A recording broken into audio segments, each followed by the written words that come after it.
going live. And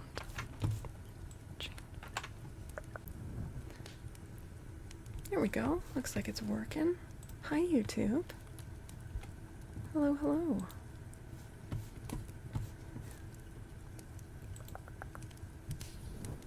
You guys seeing it over on the YouTube? You're invading YouTube. Heck yeah. Heck yeah. And also, if you're over there, if you want to drop a subscribe or a thumbs up or whatever, if you're enjoying it, that's all helpful. That's all helpful. Hi, Sean. All right. We are back with more Oz. I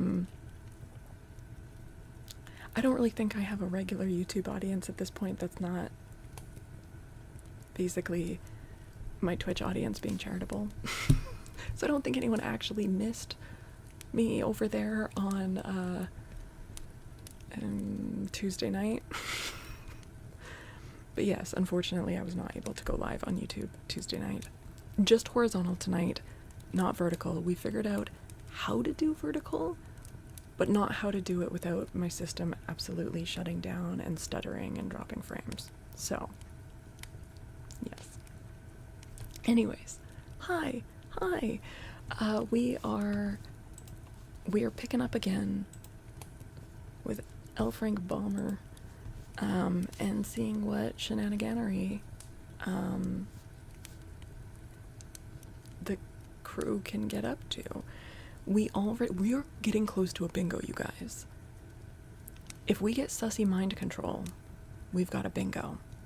We are also 2 away from a bingo here. If we get the Kansas family being rude, the love magnet and the love magnet interfering in some way, or if we get a dead horse and someone getting dead named, misgendered, etc., then we could get bingos those ways as well. Oh wait, and also way upwards here, anyone being mean for no reason, which, wait, didn't we kind of get that, or we voted against it? But like, we're on the brink of getting that. And queer undertones, which, like, I feel like will happen at some point. Fat babies. Yeah, mention of fat babies. There was a mention of fat babies in a song. It's like between the books, I forget. I'm like, yeah, let's read another one, forgetting his propensity to put songs in these books. But yeah. All right. So if you would like to read along, let me pin the comment on the YouTube side. You can click on the pinned comment and follow that link to Project Gutenberg, where you can download this book for absolutely free, or open it in a browser tab if you want to read along. Yeah. And we are, if you want to check on the board, it is posted in the Stream Clips channel of the Discord. Otherwise, we can pull it up between chapters. Let me know if you want to take a peek at it again. But I'm not going to keep it up, obviously, while we're reading. It was more like an awkward poetry slam night at the local coffee house than a song. That's fair. That's fair. We're about to start on chapter 12, which is called The Giant Porcupine. Pretty excited about that. We have got Ojo, the unlucky, a munchkin boy, traveling around with Scraps, a ragdoll who's been brought to life by the power of life, and Bungle, a glass cat who's been brought to life by the power of life. They are traveling to find a bunch of obscure ingredients, including 3 hairs from the tail of a woozle. They found the woozle, couldn't get the hairs out, so they just said, why don't you travel with us? And the woozle's like, yeah, cool.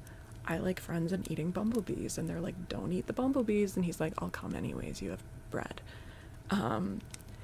So the woozle is traveling around, who basically looks like a blue cardboard box with 3 hairs on his tail. And they met the Shaggy Man. Oh yeah, they got vored by some giant flowers or plants, and And then the Shaggy Man came along, and the Shaggy Man knew just how to whistle to get those plants to spit up their goods. And now they're traveling with the Shaggy Man, and he's like, I know all these people that can help you. So they are on their way to the Emerald City first, but they know that they also need to go to the land of the, oh my god, oh no, the Woozies, the Woozles, the Whimsies. It's all the freaking Oz words are blending together in my head. The Yellow Land. That that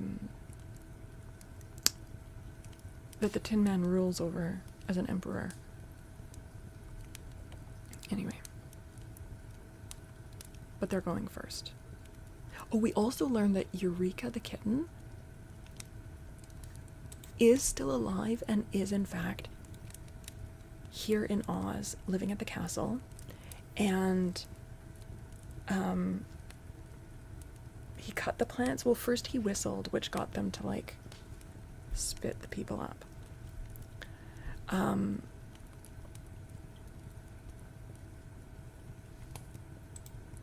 The Winkies, thank you. Oh my god, so many Oz names. Yeah. Notice me, hey to get, oh my god, thank you. Actually, I need to turn on the, switch to the multi-chat, in my OBS. Sorry about that. Hello, thank you for everyone watching over on the YouTube. Yucca no. Hey to kiss, Artax. And Fidge and Sean, of course. Thank you. Did the kitty ever get to eat another tiny pig? We don't know.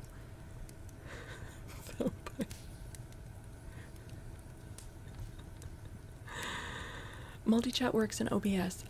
Yeah, I'm using Stream Elements SE Live, and it comes with a multi-chat dock for OBS that basically has an icon next to each message, whether it's Twitch or YouTube. So it doesn't show up on screen, so it's not breaking any of Twitch's rules. But I can see it. But I usually, when I'm just on Twitch, I switch back to just the Twitch only chat because it's easier to read. Okay. Yeah. Oh yeah, and Eureka is now pink, which is not canon, and that's why we got to check off things being retconned on our bingo board. Ustream Ninja. Oh, not familiar with that one.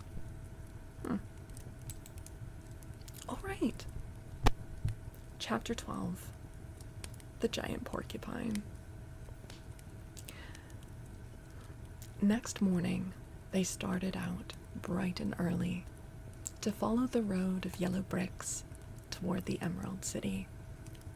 The little Munchkin boy was beginning to feel tired from the long walk, and he had a great many things to think of and consider besides the events of the journey. At the wonderful Emerald City, which he would presently reach, were so many strange and curious people that he was half afraid of meeting them and wondered if they would prove friendly and kind. Above all else, he could not drive from his mind the important errand on which he had come, and he was determined to devote every energy to finding the things that were necessary to prepare the magic recipe. He believed that until dear Unc Nunky was restored to life, he could feel no joy in anything, and often he wished that Unc could be with him to see all the astonishing things Ojo was seeing. But alas, Unc Nunky was now a marble statue in the house of the Crooked Magician, and Ojo must not falter in his efforts to save him. The country through which they were passing was still rocky and deserted, with here and there a bush or a tree to break the dreary landscape. Ojo noticed one tree especially because it had such long, silky leaves and was so beautiful in shape. As he approached it, he studied the tree earnestly, wondering if any fruit grew on it, or if it bore pretty flowers. Suddenly, he became aware that he had been looking at that tree a long time, at least 5 minutes, and it had remained in the same position, although the boy had continued to walk steadily on. So he stopped short, and when he walked, the tree and all the landscape, as well as his companions, moved on before him and left him far behind. Ojo uttered a cry, such a cry of astonishment, that it aroused the Shaggy Man, who also halted. The others then stopped too and walked back to the boy. "What's wrong?" asked the Shaggy Man. "Why, we're not moving forward a bit, no matter how fast we walk," declared Ojo. "Now that we've stopped, we're moving backward. Can't you see? Just notice that rock." Scraps looked down at her feet and said, "The yellow bricks are not moving." "But the whole road is," answered Ojo. "True, quite true," agreed the Shaggy Man. "I know all about the tricks of this road. I've been thinking of something else and didn't realize where we were."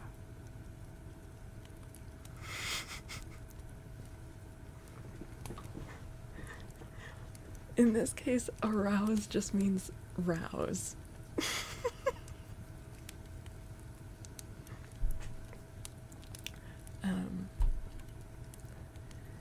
"It will carry us back to where we started from," predicted Ojo, beginning to be nervous. "No," replied the Shaggy Man.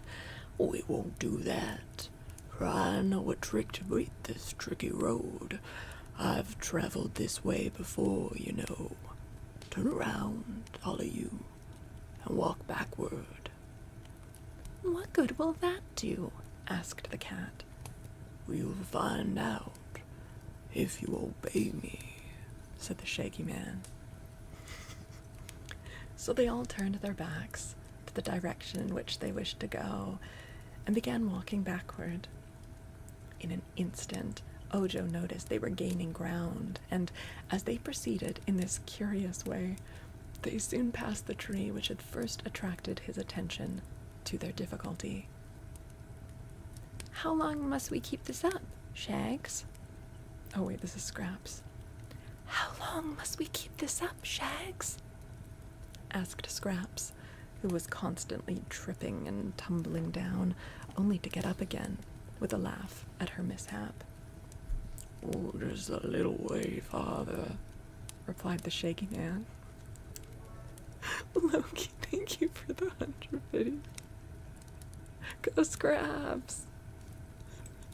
Heck yeah!"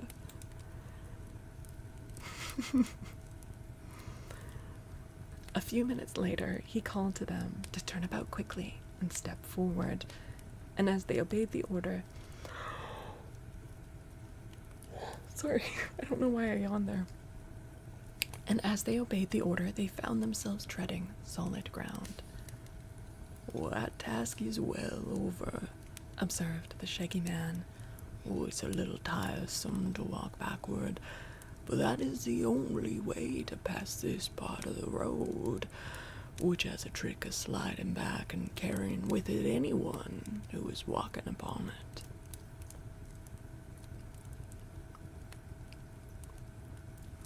And here is a picture of Scraps tripping. Yay.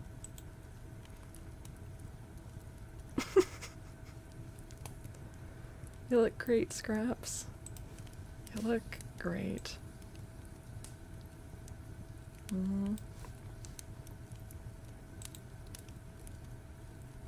Wait, she's delighted. Look at her face. Look at that grin. She's so happy to be falling. She's so beautiful. Hey, Phoenix.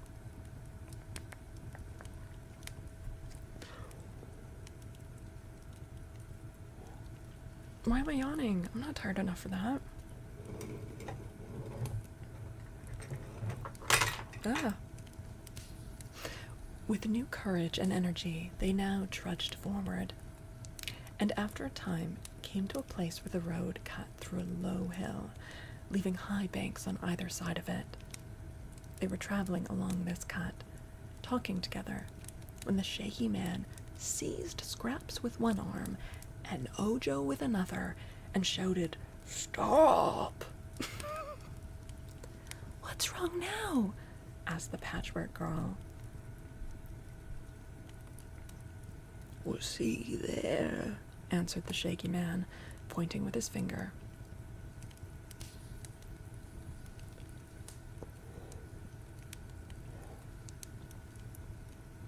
I'm not going veg. No. There's a little bit of caffeine in this. No.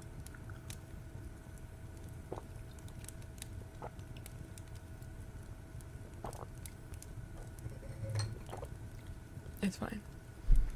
Directly in the center of the road lay a motionless object that bristled all over with sharp quills, which resembled arrows.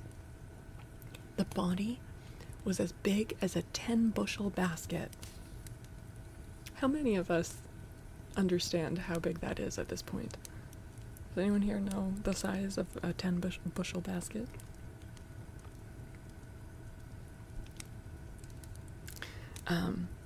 But the projecting quills made it appear to be 4 times bigger. "Well, what of it?" asked Scraps. "That is Chiss, who causes a lot of trouble around this road," was the reply. "Chiss? What is Chiss?" "Why, I think it is merely an overgrown porcupine, but here in Oz they consider Chiss an evil spirit. He's different from a regular porcupine because he can throw his quills in any direction, which an American porcupine cannot do." America inferior confirmed. It's 352 liters? Are you guys making this up? Or is that actually how much?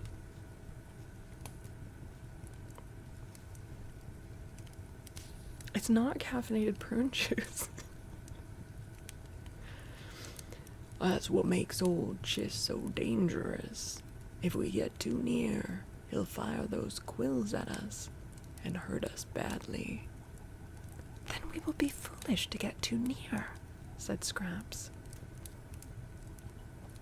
"I'm not afraid," declared the Woozy. "The Chiss is cowardly, I'm sure, and if it ever heard my awful, terrible, frightful growl, it would be scared stiff." "Oh, can you growl?" asked the Shaggy Man. "That is the only ferocious thing about me," asserted the Woozy, with evident pride. "My growl makes a thunderquake blush, and the thunder ashamed of itself. If I growled at that creature you call Chiss, it would immediately think the world had cracked in two and bumped against the sun and moon, and that would cause the monster to run as far and as fast as his legs could carry it." "Oh, in that case," said the Shaggy Man, "you are now able to do us all a great favor. Please, growl." "But you forget," returned the Woozy. "My tremendous growl would also frighten you, and if you happen to have heart disease, you might expire."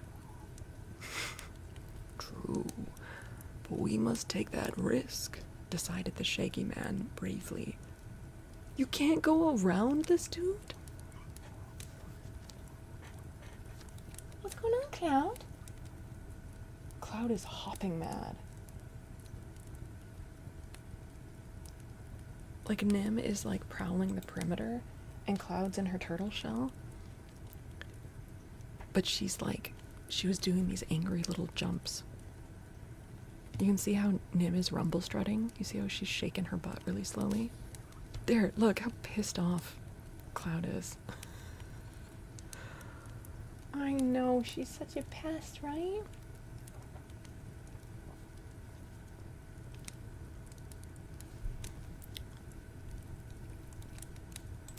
Okay.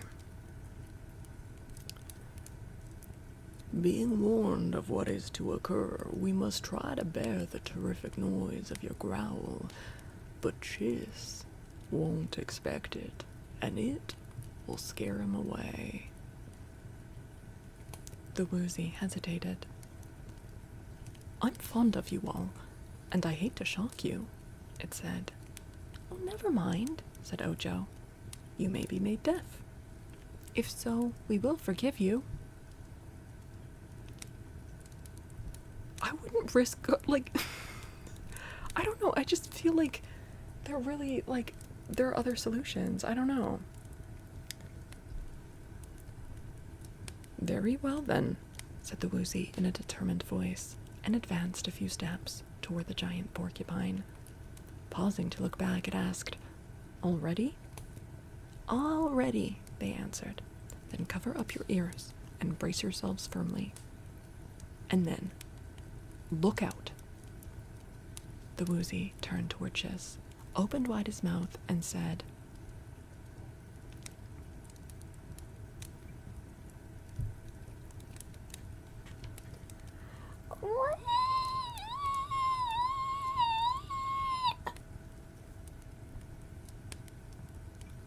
Go ahead, growl, said Scraps. Why, I did growl, retorted the woozy, who seemed much astonished.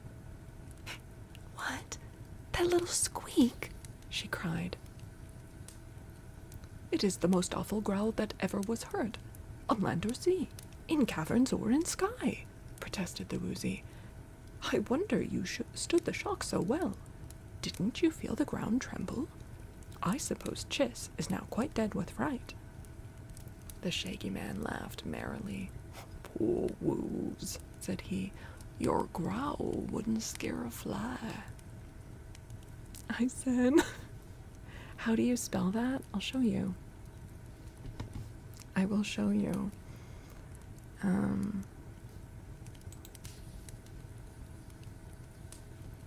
Queek. Queek.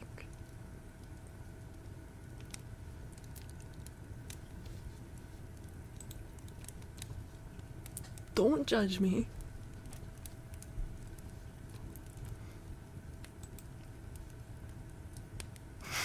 Do not remember it for a future trigger request. Please don't. Oh, also we have an adorable picture of the woozle doing that queek. Hold on.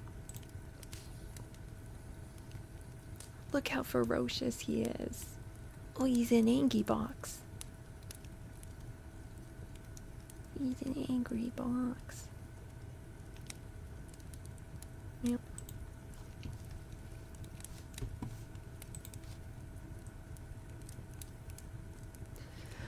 The woozy seemed to be humiliated and surprised.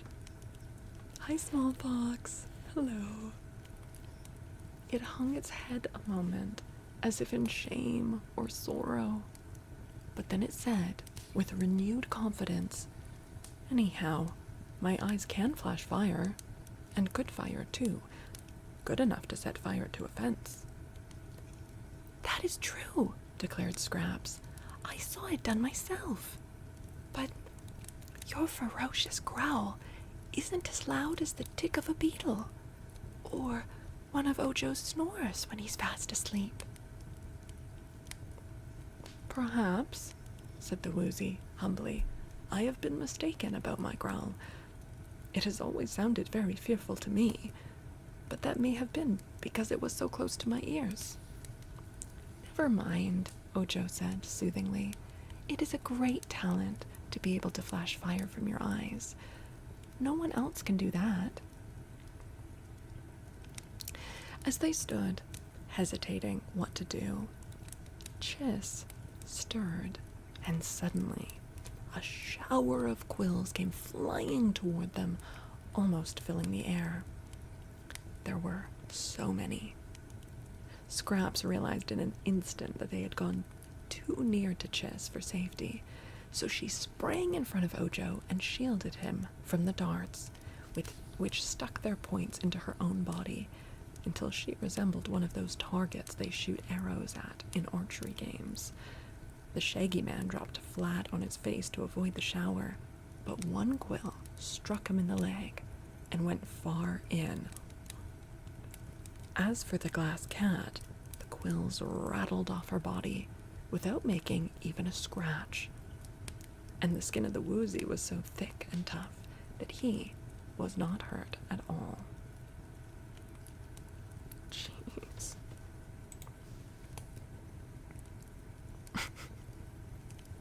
She looks like she's having acupuncture done. Those don't look like arrows. Yeah, I'm kind of surprised that someone got, like, actually shot with an arrow.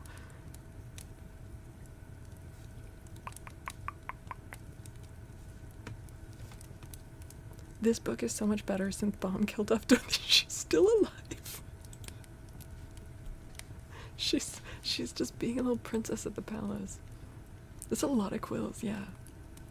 When the attack was over, they all ran to the Shaggy Man, who was moaning and groaning, and Scraps promptly pulled the quill out of his leg. Then up he jumped and ran over to Chiss, putting his foot on the monster's neck and holding it a prisoner.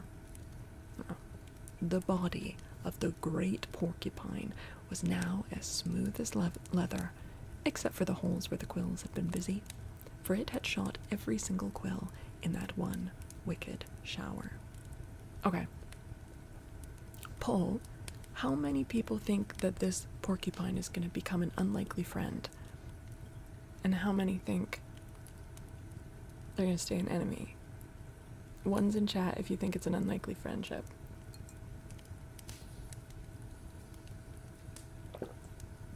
She is still alive. If this becomes a traveling companion, I mean, a porcupine becoming a friend is always true. Yeah, unlikely friend scenario, I think so. Okay. So it's shot out all its quills, so now it's just a leather bag. Oh no. What kind of voice is it gonna have? Let me go, It shouted angrily. How dare you put your foot on Chiss? Well, I'm gonna do worse than that, old boy, replied the Shaggy Man. You've annoyed travelers on this road long enough, and now I shall put an end to you. You can't, returned Chiss. Nothing can kill me, as you know perfectly well. Perhaps that is true, said the Shaggy Man in a tone of disappointment. Seems to me I've been told before that you can't be killed. But if I let you go, what will you do? Pick up my quills again, said Chiss in a sulky voice. And then shoot them at more travelers. Oh, I won't do. You must promise me to stop throwing quills at people. I won't promise anything of the sort, declared Chiss. Why not? Because it is my nature to throw quills, and every animal must do what nature intends it to do. It isn't fair for you to blame me. If it were wrong for me to throw quills, then I wouldn't be made with quills to throw. The proper thing for you to do is to keep out of my way. Well, there is some sense in that argument. Why is his accent changing? What am I doing with his voice? What accent am I giving him by accident? He's become more like southern sounding, but I'm not well versed in American accents, so I don't know what kind of southern accent I'm giving him.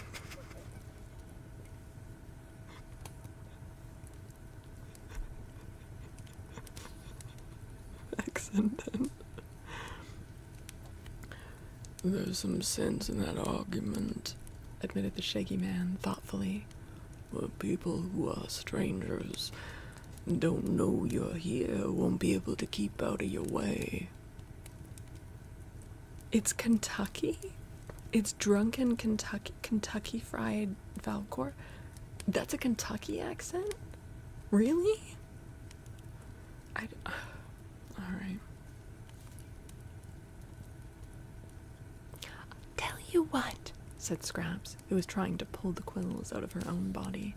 let's gather up all the quills and take them away with us. Then old Chiss won't have any left to throw at people. Was a clever idea. You and Ojo must gather up the quills, while I hold Chiss a prisoner. For if I let him go, he'll get some of his quills and be able to throw them again. So Scraps and Ojo picked up all the quills and tied them in a bundle so that they might easily be carried. After this, the Shaggy Man released Chiss and let him go, knowing that he was harmless to injure anyone. It's the meanest trick I ever heard of, Muttered the porcupine gloomily. How would you like it, Shaggy Man, if I took all your shags away from you? Or if I threw my shags and hurt people, you would be welcome to capture them, was the reply.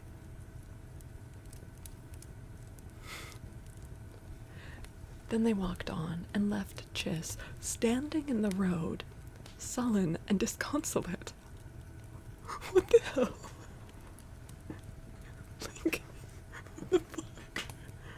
Now he's just super vulnerable and has no defense. That's crazy.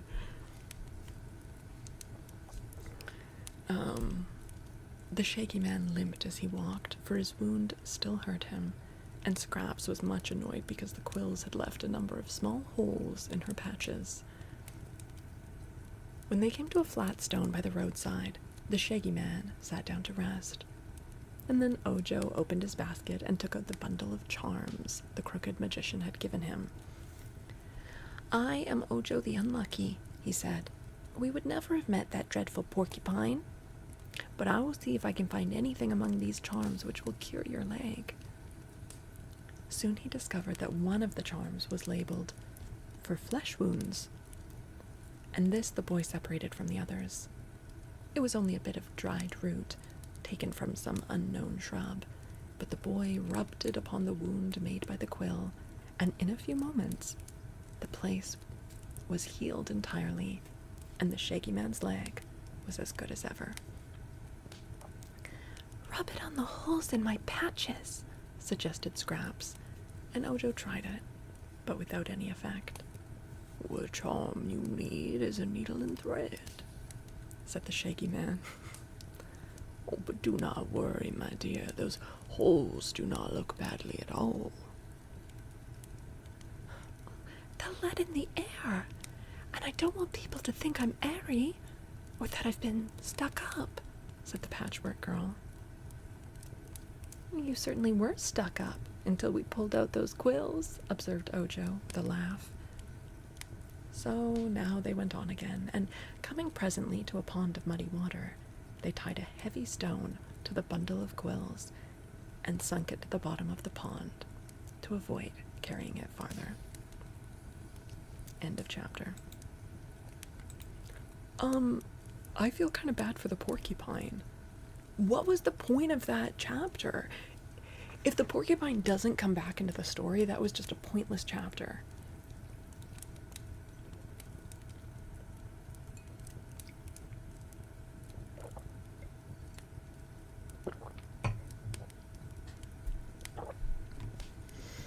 All right.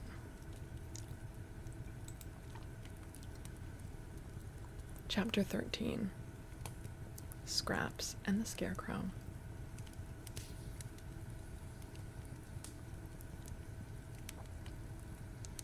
They wandered into the porcupine's home. It defended itself. Well, to be fair to them, the porcupine's home is just like lying in the middle of a main road that people need to take. So, although I don't support them stealing his quills, I also don't support him making his residence right in the middle of a footpath.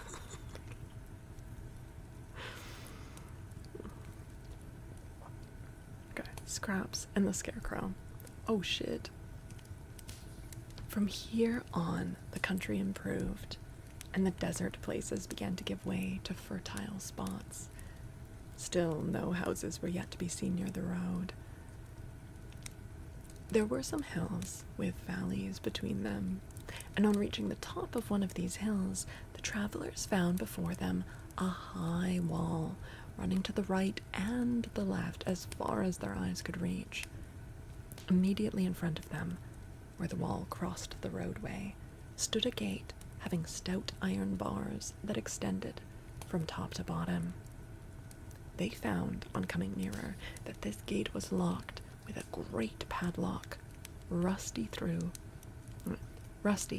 lack of use. JC, good night, good night. Sleep well. Thanks for hanging out. It did some good by injuring the shaky man. Yeah, but now he's fine. Like, it wasn't a lasting injury.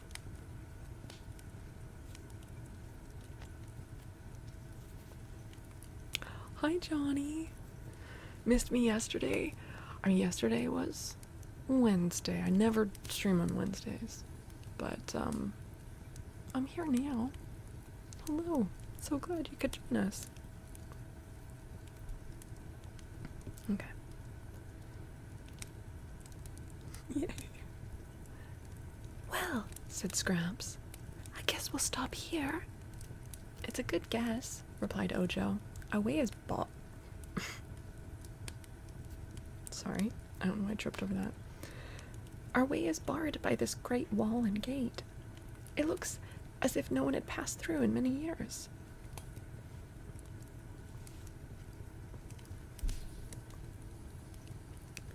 Looks so deceiving, declared the shaky man, laughing at their disappointed faces. And this barrier is the most deceiving thing in all Oz. It prevents our going any farther, anyhow, said Scraps. There's no one to mind the gate and let people through, and we've no key to the padlock. True, said Ojo, going a little nearer to peep through the bars of the gate.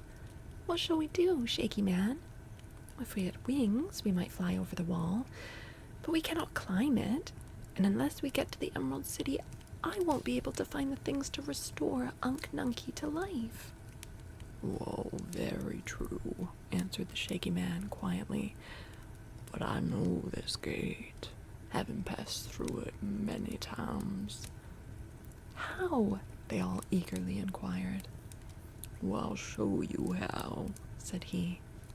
He stood Ojo in the middle of the road and placed Scraps just behind him, with her padded hands on his shoulders. After the Patchwork Girl came the Woozy, who held a part of her skirt in his mouth. Then last of all was the Glass Cat, holding fast to the Woozy's tail with her glass jaws. Now, said the shaky man, you must all shut your eyes tight and then keep them shut until I tell you to open them. I can't, objected Scraps. My eyes are buttons, and they won't shut. So the shaky man tied his red handkerchief over the Patchwork Girl's eyes and examined all the others to make sure they had their eyes fast shut and could see nothing. What's the game anyhow? Blind man's bluff? Keep quiet, commanded the shaky man sternly. already, and follow me. He took Ojo's hand and led him forward over the road of yellow bricks toward the gate. Holding fast to one another, they all followed in a row, expecting every minute to bump against the iron bars. The shaky man also had his eyes closed, but marched straight ahead nevertheless. And after he had taken 100 steps, by actual count, he stopped and said, Now you may open your eyes. They did so, and to their astonishment found the wall and the gateway far behind them, while in front the former blue country of the Munchkins had given way to green fields, with pretty farmhouses scattered among them.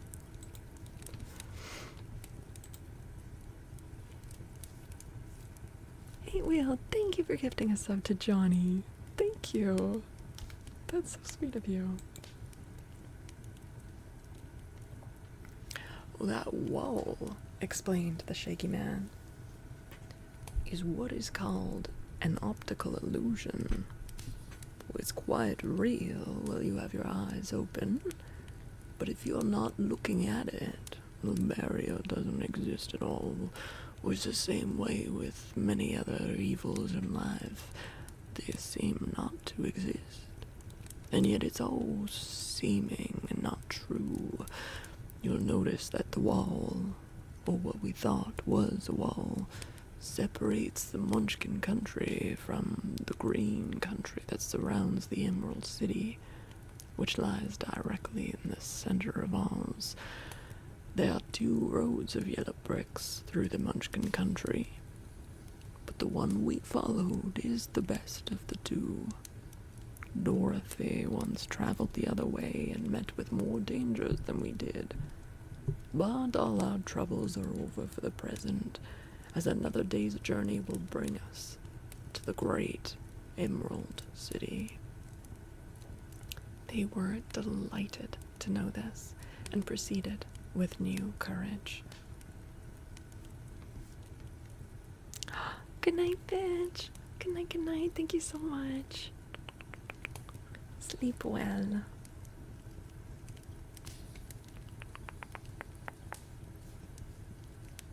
They did say a sweet thing. It's true. It's true. In a couple of hours, they stopped at a farmhouse where the people were very hospitable and invited them to dinner.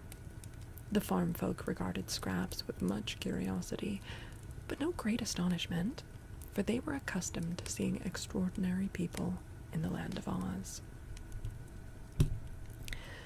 The woman of this house got her needle and thread and sewed up the holes made by the porcupine quills in the Patchwork Girl's body, after which Scraps was assured she looked as beautiful as ever. "You ought to have a hat to wear," remarked the woman, "for that would keep the sun from fading the colors of your face. I have some patches and scraps put away, and if you will wait 2 or 3 days, I'll make you a lovely hat that will match the rest of you." "Never mind the hat," said Scraps, shaking her yarn braids. "It's a kind offer, but we can't stop. I can't see that my colors have faded a particle as yet. Can you?" "Well, not much," replied the woman. "You are still very gorgeous, in spite of your long journey." Aww. This lady's so nice. The children of the house wanted to keep the glass cat to play with, so Bungle was offered a good home if she would remain. But the cat was too much interested in Ojo's adventures and refused to stop. "Children are rough playmates," she remarked to the Shaggy Man. Loki, thank you for gifting us up to Patchwork Girl. Damn. Thank you, Loki.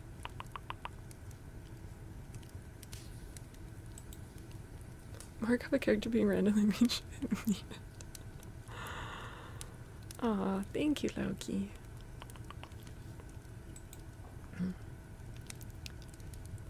"And although this home is more pleasant than that of the Crooked Magician, I fear I would soon be smashed to pieces by the boys and girls." After they had rested themselves, they renewed their journey, finding the road now smooth and pleasant to walk upon, and the country growing more beautiful the nearer they drew to the Emerald City. By and by, Ojo began to walk on the green grass, looking carefully around him. "What are you trying to find?" asked Scraps. "A 6-leaf clover," said he. "Oh, don't do that," exclaimed the Shaggy Man earnestly. "It's against the law to pick a 6-leaf clover. You must wait until you get Ozma's consent." "Well, she wouldn't know it," declared the boy. "Ozma knows many things," said the Shaggy Man. "In her last room is a magic picture that shows any scene in the land of Oz where strangers or travelers happen to be. She may be watching the picture of us even now, and noticing everything that we do. Sean, thank you for the 300 videos. Thank you so much.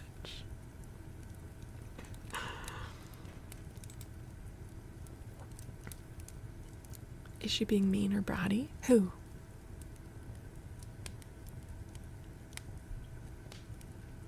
He's on Ozma's watch list. Ozma just likes spying on people.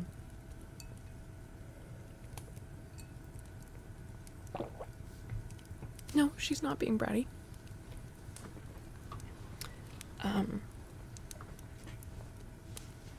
Also, her magic picture also shows anything anywhere else in the world. It doesn't have to just be in Oz. Does she always watch the magic picture? Asked Ojo. Not always, for she has many other things to do, but as I said, she may be watching us this very minute. Well, I don't care, said Ojo in an obstinate tone of voice. Ozma's only a girl.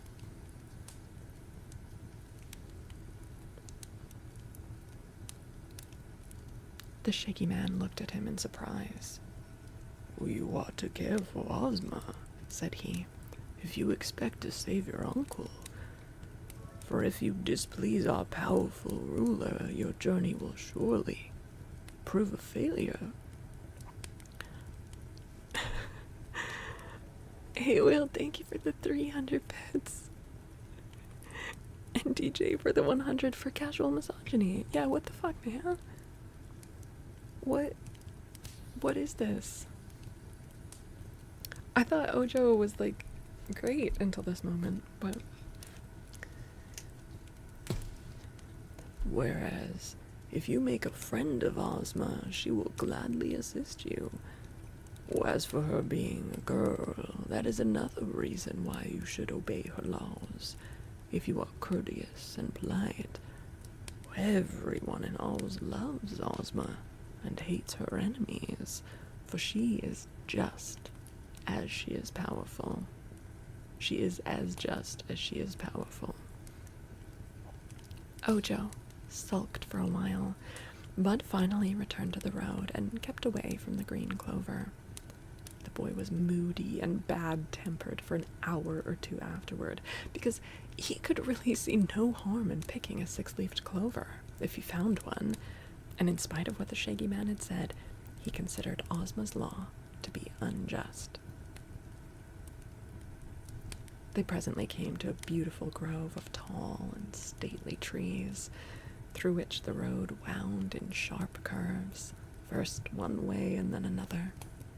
As they were walking through this grove, they heard someone in the distance singing, and the sounds grew nearer and nearer until they could distinguish the words, although the bend in the road still hid the singer. The song was something like this. Well, here's to the hale old bale of straw that's cut from the waving grain, the sweetest that man ever saw in a forest down the plain. It fills me with a crunkling joy, a straw stack to behold. For when I pad this lucky boy with strands of yellow gold. Oh, exclaimed the Shaggy Man. Well, here comes my friend the Scarecrow. Fuck you, L. Frank Baum. God damn it. Piece of shit. Okay. Oh, Lord. Look at this picture. Here he comes galloping in on the sawhorse.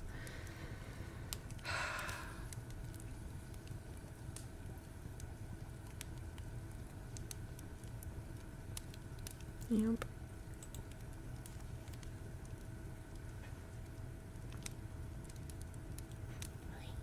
Hi, sweetie. Yeah. Hi, Noodles.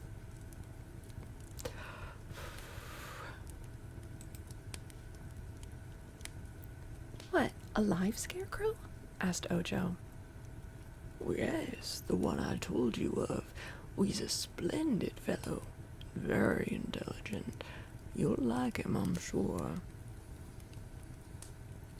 Just then, the famous Scarecrow of Oz came around the bend in the road, riding astride a wooden sawhorse which was so small that its rider's legs nearly touched the ground.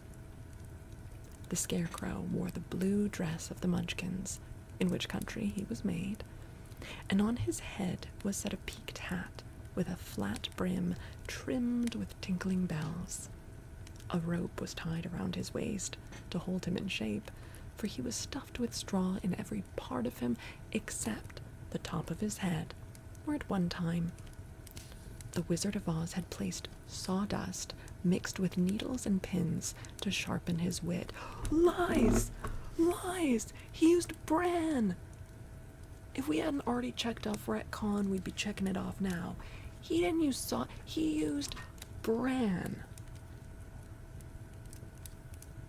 Bedtime. Good night, Buddha. Thank you for hanging out. Have a good sleep. Maybe they replaced the bran with sawdust because they realized it's not good to like use a food item that could go like moldy. The bran got weevils. I don't know. The head itself was merely a bag of cloth fastened to the body at the neck, and on the front of this bag was painted the face: eyes, ears, mouth, and nose. The Scarecrow's face was very interesting, for it bore a comical and yet winning expression, although one eye was a bit larger than the other, and the ears were not mates. The Munchkin farmer who had made the Scarecrow had neglected to sew him together with close stitches, and therefore some of the straw with which he was stuffed was inclined to stick out between the seams. His hands consisted of padded white gloves, with the fingers long and rather limp, and on his feet he wore Munchkin boots of blue leather, with broad turns at the tops of them. The sawhorse was almost as curious as its rider.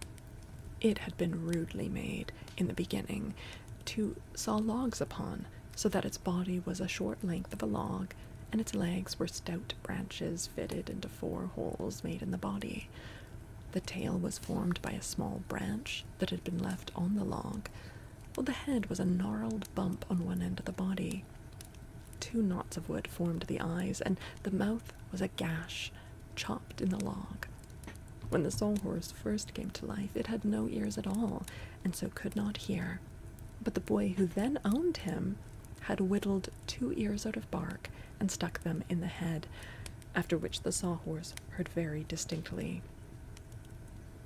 The boy who had owned him was Ozma. Why are they acting like it was a totally different person? Hi, Marcouche.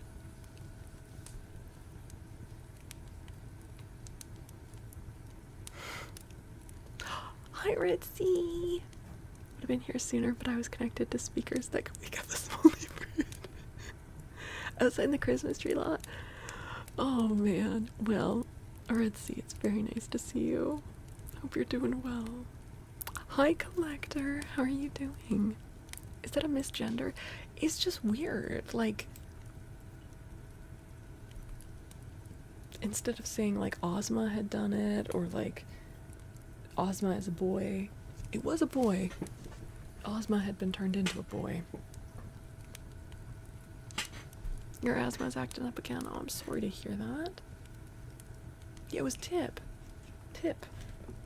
who didn't realize at the time that he was Ozma.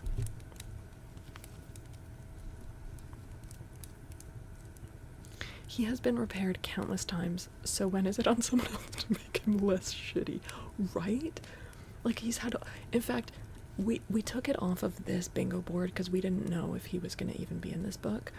But one of our previous bingo squares was, like, that the sawhorse needs a body part repaired. Because it happens so much. Otherwise, you're great. Well, that's good. Oh, man. This queer wooden horse was a great favorite of Princess Ozma, who had caused the bottoms of his legs to be shod with plates of gold, so the wood would not wear away. Its saddle was made of cloth of gold, richly encrusted with precious gems. It had never worn a bridle. I'm not sure I'd want to sit my ass on anything that is encrusted with anything. Even rich gems. Like, that just sounds like a lot of pain and chafing. I don't know. And yeah, gold is not very durable. It's true. I guess they can just keep making him new, like gold shoes, if it starts wearing down. As the Scarecrow came in sight of the party of travelers, he reined in his wooden steed and dismounted, greeting the Shaggy Man with a smiling nod. Then he turned to stare at the Patchwork Girl in wonder, while she, in turn, stared at him.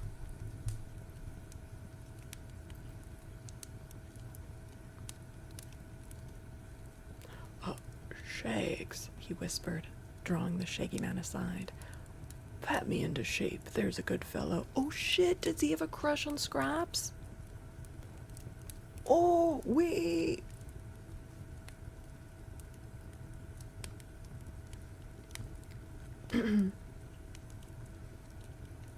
Pat me into shape, there's a good fellow. While his friend punched and patted the Scarecrow's body to smooth out the humps, Scraps turned to Ojo and whispered, "Roll me out, please.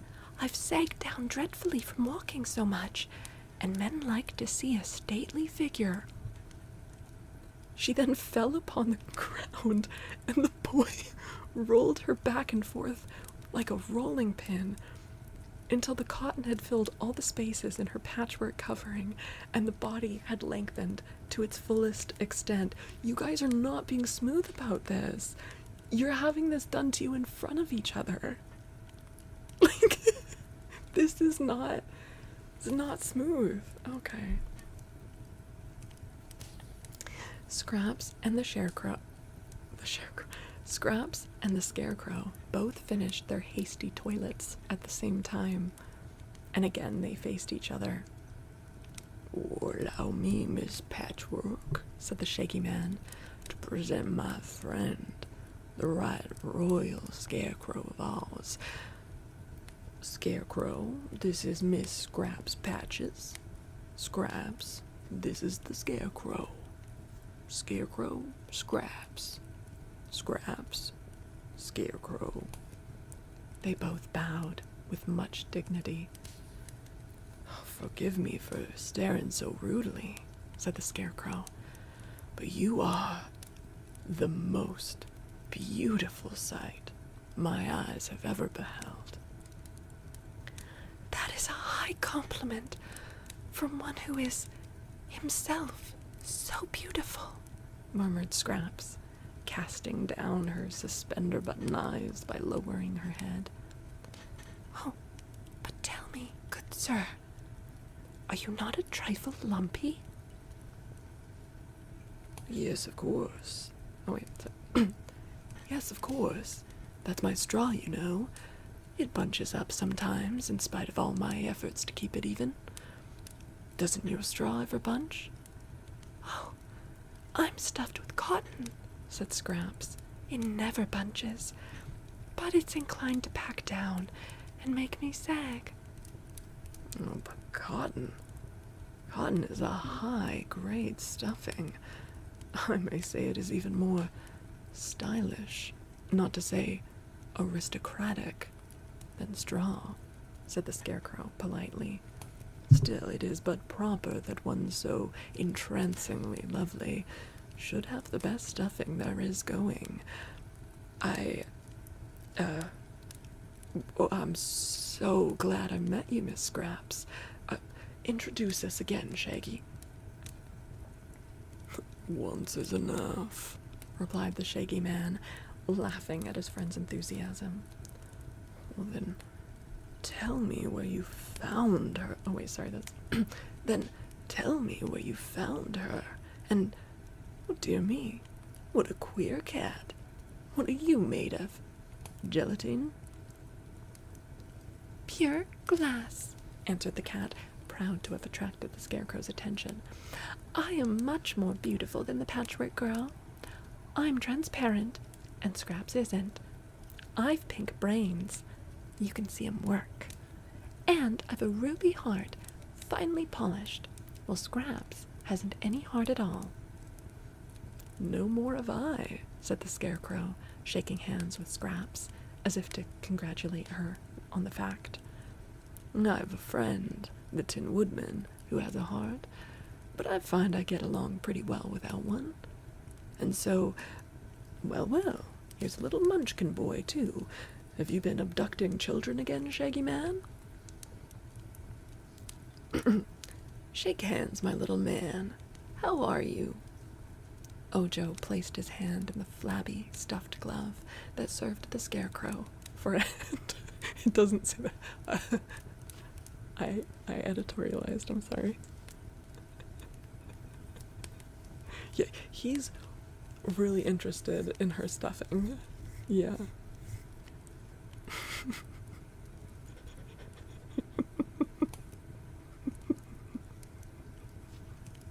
I'm sorry.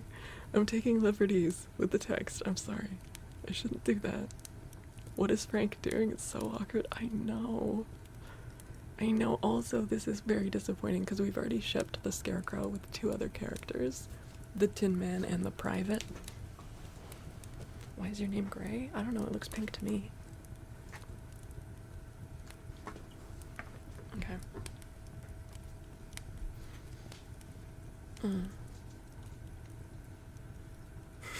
The Oz milk cartons have the faces of everyone that's ever been seen alongside Shaggy.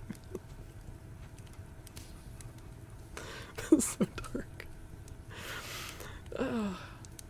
Ojo placed his hand in the flabby, stuffed glove that served the Scarecrow for a hand, and the Scarecrow pressed it so cordially that the straw in his glove crackled. Meantime, the Woozy had approached the Sawhorse and begun to sniff at it. The Sawhorse resented this familiarity.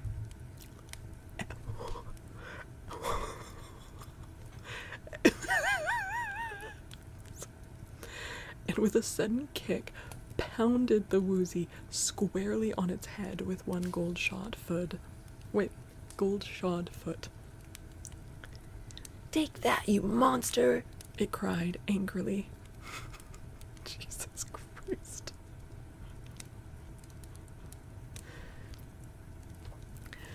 The Woozy never even winked. To be sure, he said, I'll take anything I have to. But don't make me angry, you wooden beast, or my eyes will flash fire and burn you up.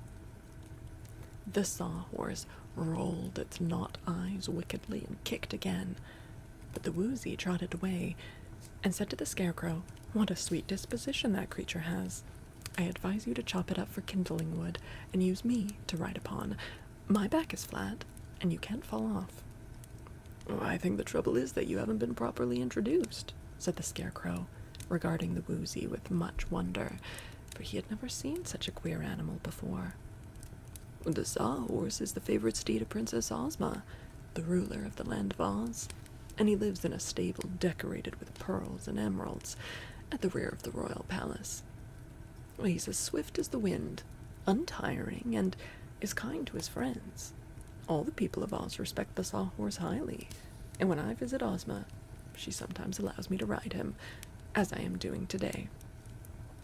Wait, does that mean he no longer has, because I thought it was that he just agreed to let Ozma ride him because he liked her a lot. This is very much sounding like that relationship has changed, and she owns him now, and you have to get Ozma's permission to ride on the Sawhorse, rather than giving the Sawhorse free will.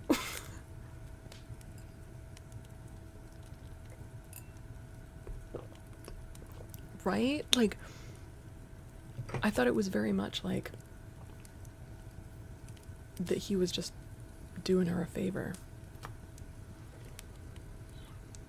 Ozma's a shitty ruler? Yeah, actually. Yeah. Considering she, like, let people invade her kingdom and didn't tell them until, like, the day before.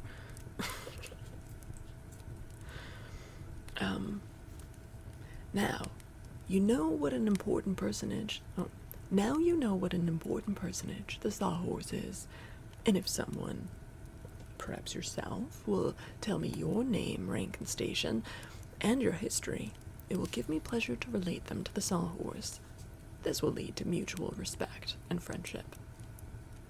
The Woozy was somewhat abashed by this speech and did not know how to reply. But Ojo said, "This square beast is called the Woozy, and he isn't of much importance, except that he has 3 hairs growing on the tip of his tail." Wait, have we checked off friends being rude to each other for no reason? That was fucked up. How about the fact that he is the only one of his kind in all the land of Oz? What about the fact that he can flash fire from his eyes? What about the fact that he, like, is a really good friend and is going on a whole fucking journey with them so that they can steal his tail hairs? Like, come on, Ojo. Hold on, let me see. Oh, we have already checked that one off. We've already checked that one off. Friends have already been mean to each other for no reason. Wait, what about... Hold on. Hi, Smush You. Isn't everyone in Oz one of a kind? Not the Munchkins, right? We do have Ozma is a shitty ruler, but to be fair, we were just talking about that rather than, like, her explicitly, like, doing something shitty on the page right now.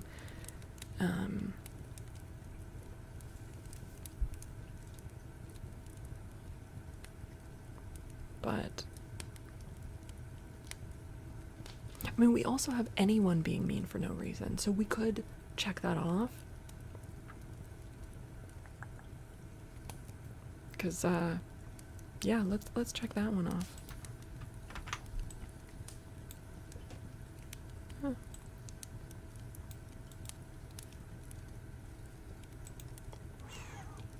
All we need is queer undertones, so we've got a bingo. Ojo's getting... Yeah, what is this? Ojo's turning into a little bitch. Like, he was... I've been liking him so far this book, and then... Oh, he's suddenly got an attitude. He's a misogynist. Like... It was mean as hell. Yeah. This is nobody. Like, what the... Also, I feel like anyone being mean for no reason, I feel like the Sawhorse just curb stomping the Woozy for no reason, because apparently he's turned into a snob. Like, dude, you're a log. You're just a log that someone brought to life.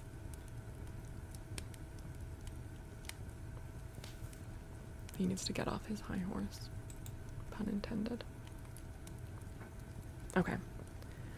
The Scarecrow looked and saw that this was true. "But," said he in a puzzled way, "what makes those 3 hairs important? Well, the Shaggy Man has thousands of hairs, but no one has ever accused him of being important." See what I mean? These people are so mean to each other. So Ojo related the sad story of Unk Nunky's transformation into a marble statue, and told how he had set out to find the things the Crooked Magician wanted in order to make a charm that would restore his uncle to life. One of the requirements was 3 hairs from a Woozy's tail, but not being able to pull out the hairs, they'd been obliged to take the Woozy with them. The Scarecrow looked grave as he listened, and he shook his head several times as if in disapproval. Like, just the fact that they're, like, acting like, oh, this big inconvenience, we have to travel with the Woozy, instead of being like, wow, this Woozy was, like, willing to come along with us. Like, he's doing you a huge favor. He could have just been like, fuck off, I'm gonna shoot lasers from my eyes and kill you all. Like, that was an option for him. And not only did he not shoot lasers from his eyes and kill you all, but he's like coming on this journey. I don't know.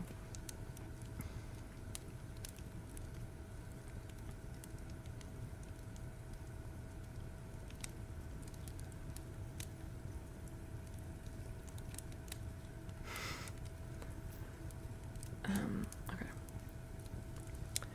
We must see Ozma about this matter, he said.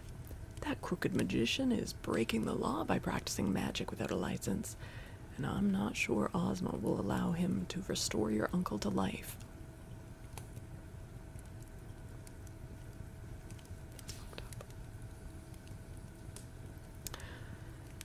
Well, I've already warned the boy of that, declared the Shaggy Man. At this, Ojo began to cry. I want my Uncle Nunky, he exclaimed. I know how he can be restored to life, and I'm going to do it. Ozma or no Ozma. What right has this girl ruler to keep my Uncle Nunky a statue forever? Why is he such a misogynist suddenly? Like, this was not a part of his personality that I was picking up on before this.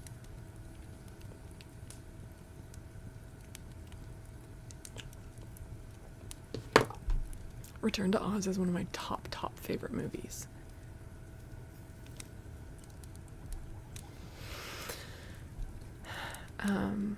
Don't worry about that just now, advised the Scarecrow. Go on to the Emerald City, and when you reach it, have the Shaggy Man take you to see Dorothy. Tell her your story, and I'm sure she will help you. Dorothy is Ozma's best friend, and if you can win her to your side, your uncle's pretty safe to live again. Then he turned to the Woozy and said, I'm afraid you are not important enough to be introduced to the Sawhorse after all.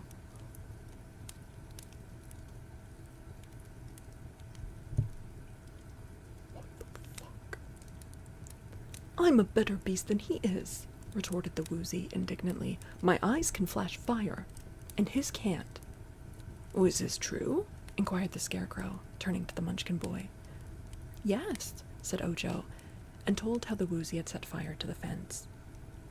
Have you any other accomplishments? Asked the Scarecrow. I have a most terrible growl.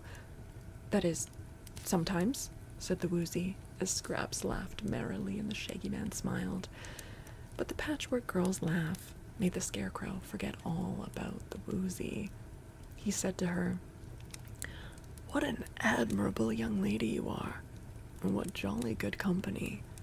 We must be better acquainted, for never before have I met a girl with such exquisite coloring, or such natural, artless manners.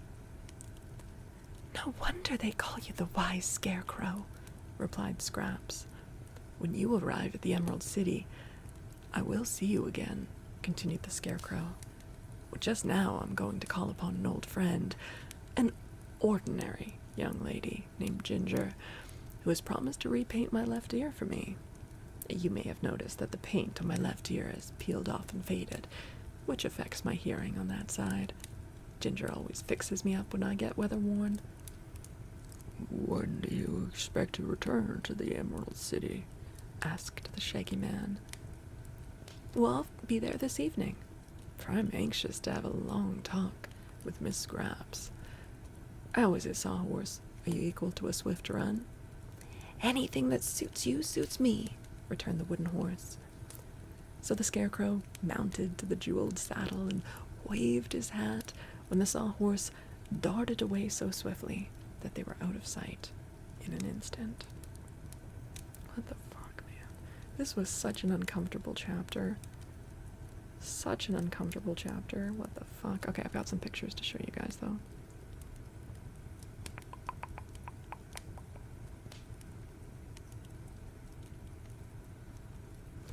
Here's the Scarecrow meeting Scraps. Oh. Ugh.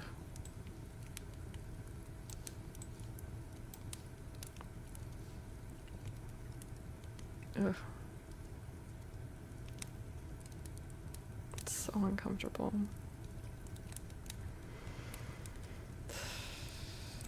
And then,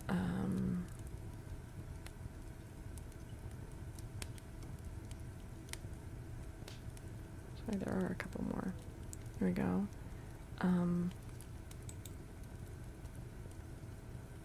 That's Ojo, all sad, and that's Scraps, I think, looking at him.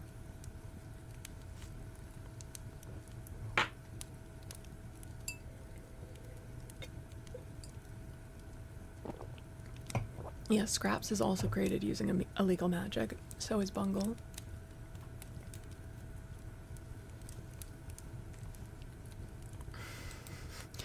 And there's the sawhorse just like kicking the Woozy in the face for no reason. Like the illustrator chose to like draw this assault going on with his freaking gold shoes on. Ojo is a little munchkin. Yeah, he's a munchkin boy. The munchkins in the books are not like little people. I think they mostly look just I don't know if they have like defining features. They all wear blue. I don't know. And here's the Scarecrow just what's he doing? Waving? I don't know what he's doing here. Just looks like he needs to pee. I'm not sure what's happening. Slutty Scarecrow. Being terrifying, yeah. I don't know. Also drunk, yeah. So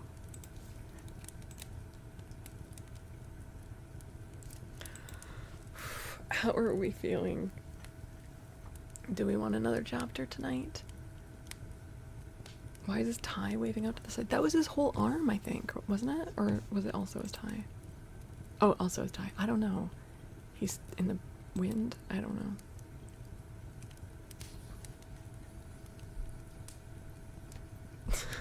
I have no idea.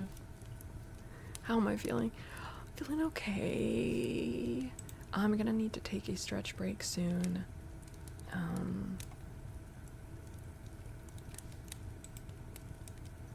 Do you guys want another chapter?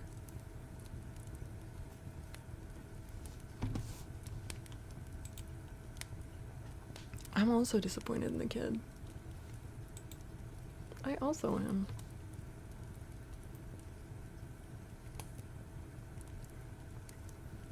Wanda's a strong. Ew, girl. You need to sleep. Yeah. Oh wait, how many? Have we only read 2 chapters though, or have we read 3 chapters? It's only been 2, right?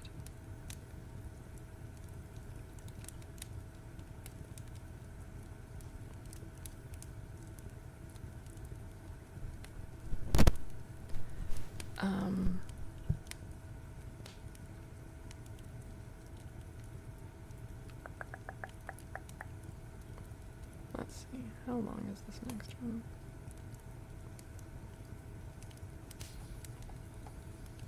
Man, only 2. It's felt like so long. Wait, but we've been reading for like over an hour. How is that only 2 chapters? That's crazy. Alright, well. I am feeling like I need to stretch though, so either way, I feel like I should pause.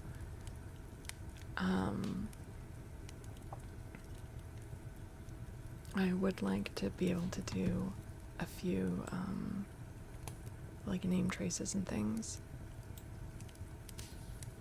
I think probably part of me wants to read another one, but I think that it might be best to call the reading for the night so that I can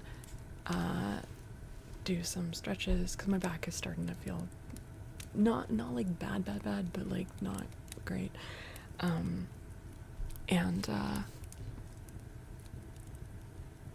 And then we'll see how long I can go after that. But I think probably this is it for for the reading portion. So we are going to wrap up over on the YouTube. For anyone who watched on the YouTube, thank you so very much. I really, really appreciate that. It really does help me out. And if you are stumbling upon this later, well, I will be back with more Oz probably on it should be on Sunday. And we're not ending stream overall right now. If you would like to continue just like chatting, hanging out with us, doing a little bit of ASMR, we're gonna keep going over on Twitch for a bit longer. Probably not much longer because I am still dealing with my back being extra messed up. But yeah, feel free to come hang out over there. And if you would like to continue, you know, getting alerts or, you know, the videos here on YouTube, both the live streams and the ones that I upload, make sure to, you know, subscribe. That would be awesome too. That would be so great. So great. Okay, I'll see you on Sunday, YouTube.